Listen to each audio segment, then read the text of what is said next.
This could blow the Lakers apart. Rich Paul, LeBron James's agent, has now found himself in the middle of a real storm after comments that directly involved Luka and Austin Reeves. What started as a roster take quickly turned into something bigger, because when an agent starts publicly discussing trades and roles for players he doesn't represent, it stops being analysis and becomes a locker room problem. Agents are supposed to operate quietly. Their job is to protect the environment around their client, not create tension inside it. Most top agents avoid the spotlight for a reason, because one wrong quote can damage chemistry, trust, and even a season. But Rich Paul keeps stepping into the media cycle like he has authority over team direction, and when that happens on a LeBron-led team, everybody notices. The bigger issue is how the messaging always lands the same way. Teammates get questioned, names get floated, and LeBron stays untouched. That's what makes it feel less like random commentary and more like narrative control.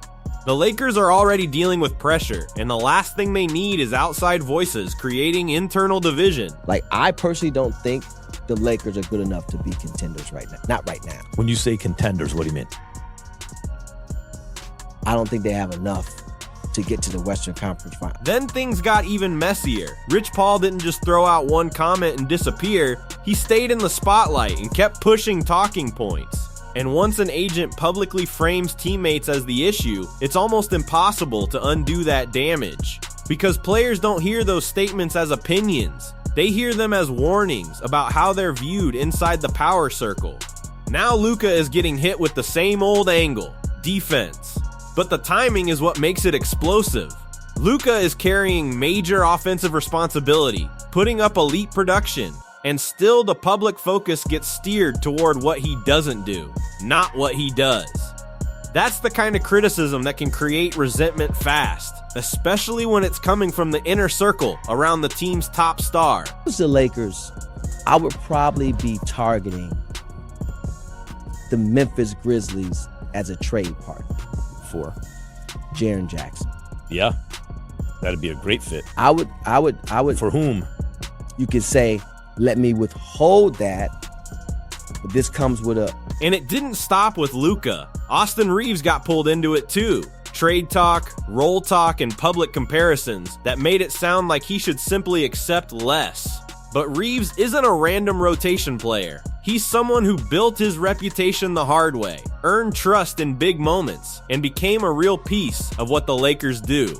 So when his name starts getting floated publicly like an expendable asset, that's the kind of disrespect players and agents take personally. That's why this became a confrontation story, not just a debate online.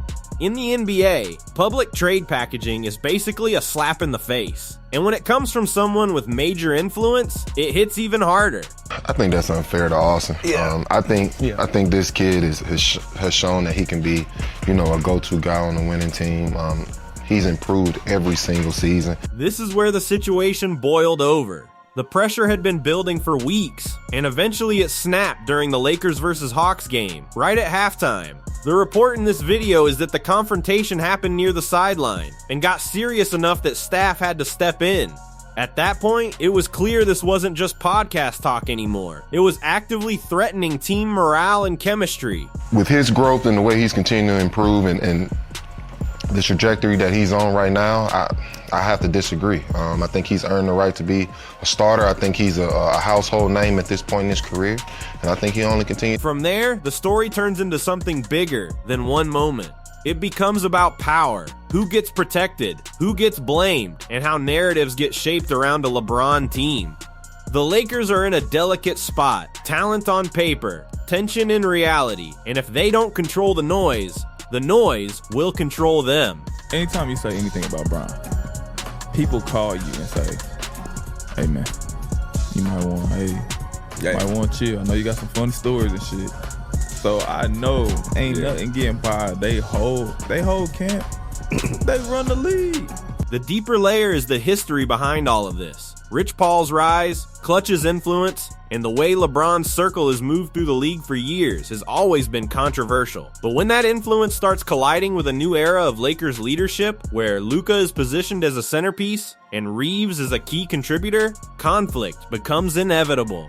The Lakers have one job now: protect the locker room, address the tension, shut down the public speculation, and make it clear that players aren't going to be publicly undermined by outside voices. Because if this continues, it won't just create drama, it can break trust inside the team.